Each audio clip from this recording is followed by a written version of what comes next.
What's up guys, and thank you for stopping by the channel. Today's project is this troy-bilt 4-cycle edger, and the problem is it's really tough to start.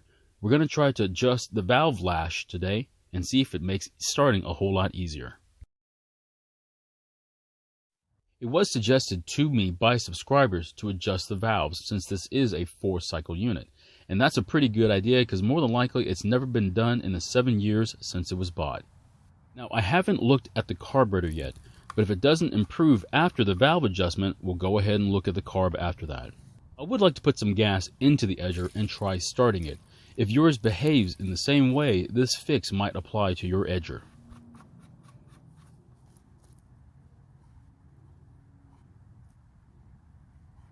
Well, there's at least one good thing. The primer bulb is working. However, if yours is not working, more than likely you have a problem with your carburetor.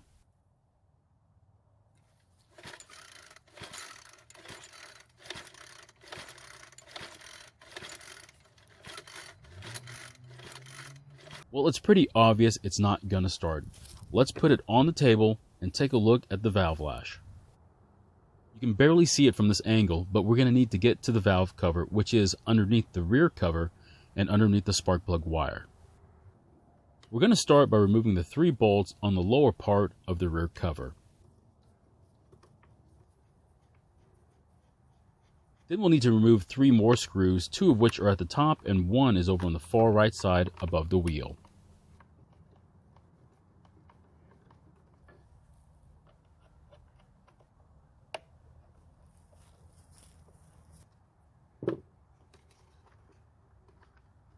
Once all the fasteners are off, carefully remove the rear cover, and now we can finally see the valve cover.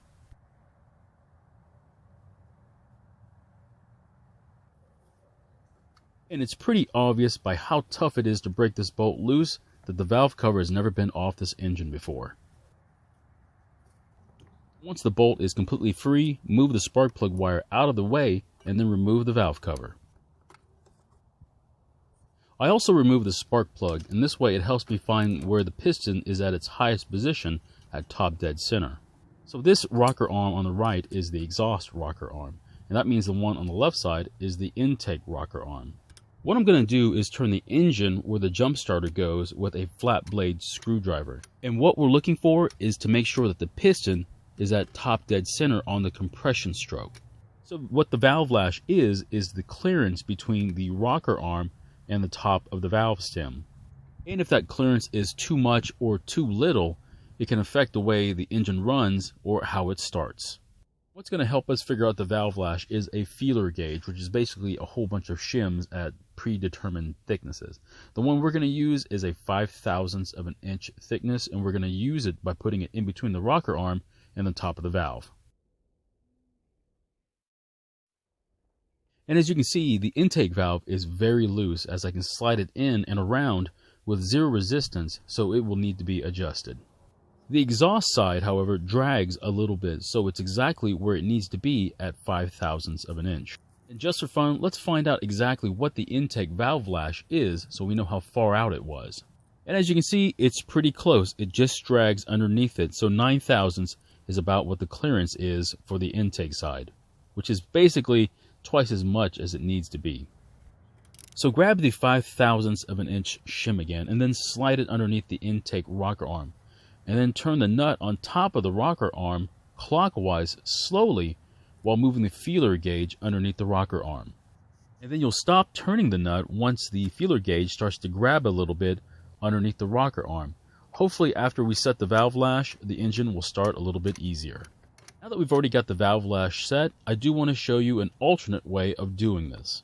The way the alternate is a little bit different is that you don't have to remove the spark plug. What you will do is turn the engine over until one of the rocker arms, and it doesn't matter which one, is in the down position. And then what you'll do is check the valve lash of the rocker arm that's still up. Then what you need to do is repeat the procedure for the other rocker arm. Now that the valves have been adjusted, let's replace the valve cover, the spark plug, and the spark plug wire.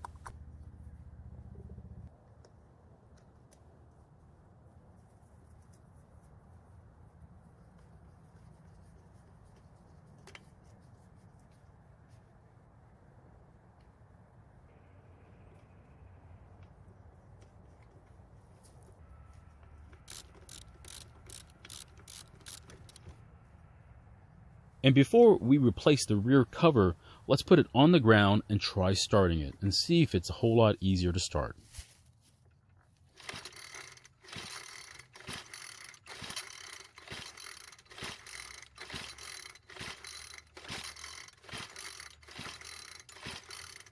And unfortunately, it didn't start. It's still the same problem, so I guess more than likely the valve lash wasn't far enough out to affect the way it starts. There's only one thing left to do, and that's to inspect the carburetor now. Let's start by removing the air filter cover, the air filter itself, and then finally the plate that supports the air filter. Next, remove the two bolts that hold the carb and the filter base to the engine.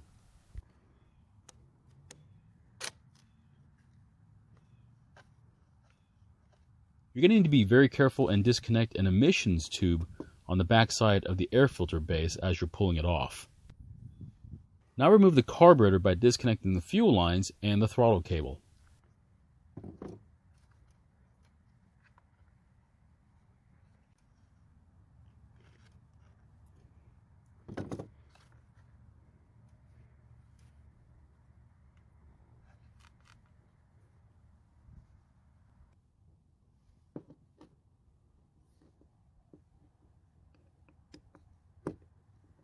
Now it's time to disassemble the carburetor, but before we do that, I'm going to get all the gas out of it by depressing the primer bulb several times.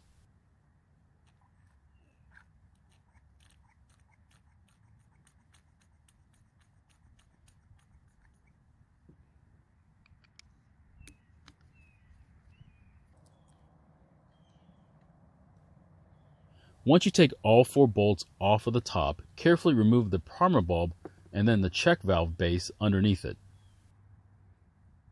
Now we can see the metering diaphragm, but let's remove this part and get down to the pumping diaphragm first. Okay, here's the pumping diaphragm, and it looks to be in pretty good shape. Let's take a look at the spring underneath it and make sure it's in good working order. The spring looks to be in good working order, and be very careful as it's very easy to lose this thing. And before we put it back, let's put this diaphragm against the middle plate and see how it fits against it. And it looks pretty good. It lays against the plate as it should, and what you're looking for are the 2 flaps to cover the holes on the bottom of the plate.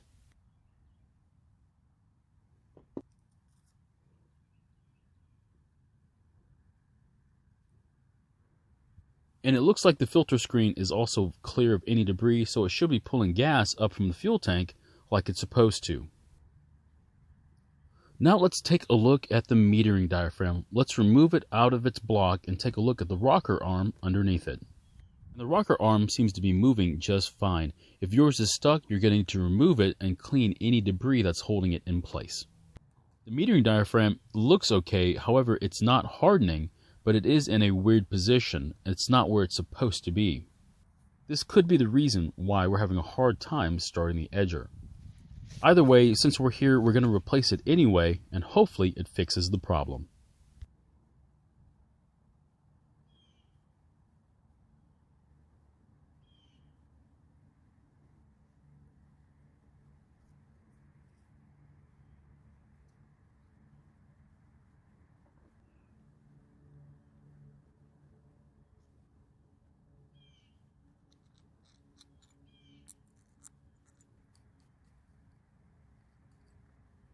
After reassembling the carburetor, let's put it back on the engine.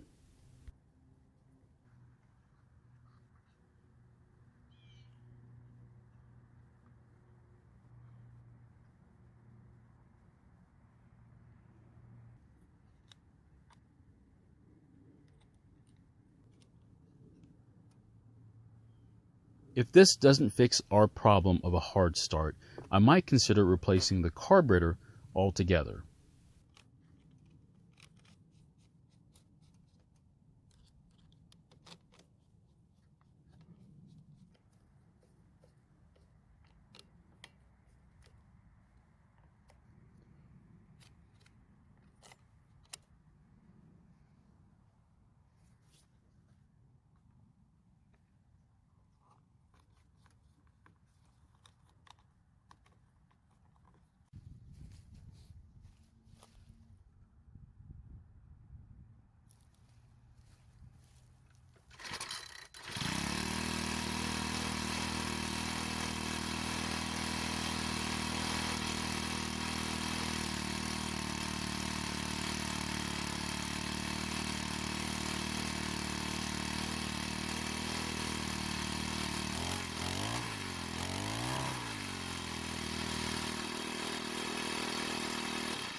Well, it seems to have fixed our problem, and hopefully after an oil change, it'll be ready for this next season.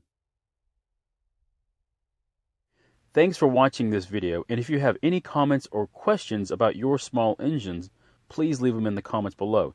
And please consider subscribing, as it really supports this channel, and I'll see you guys in my next video.